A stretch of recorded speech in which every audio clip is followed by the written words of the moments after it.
슬리람 가지지 해제가 깐 보고 봐 에르비닛 빌라클라 녀땅치 너간치 녀땅아 대자반 베예뜬 베야오 마탄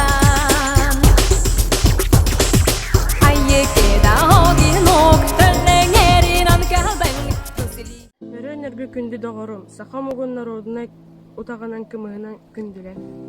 Заснеженная Якутия передает свой пламенный привет региону с богатейшими историческими ценностями Новгородской области. Сейчас мы вам расскажем одно красивое предание. Давным-давно, в незапамятные времена, у народа Саха зародилось удивительное волшебное поверье о быке зимы. Зима в Якутии по народному календарю длится 5 месяцев, с середины октября до середины марта. Именно в середине октября, по преданиям из Северного Ледовитого океана, мир людей является бык зимы, с великолепными прозрачными рогами, которого символизируют зимние трескучие пронизывающие морозы и дыханием, которые превращают в лед все, чего она сможет достигнуть. К концу января зима достигает своей вершины. За день перед концом месяца с юга прилетает могучий орел, символ небесного тепла. Он сгребает снег со своего гнезда и издает звонкий клёкот.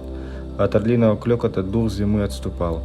У священного быка поочередно ломаются рога, символизируя ослабление и прекращение морозов, а затем к весне и голова с плеч. В ледоход туловище священного быка зимы плывет вниз по линии в Ледовитый океан, унося души умерших за зиму людей и скота, обещая вернуться к следующей зиме. Спасибо за внимание. С вами были Константин, Валерия, Дарья, Дора.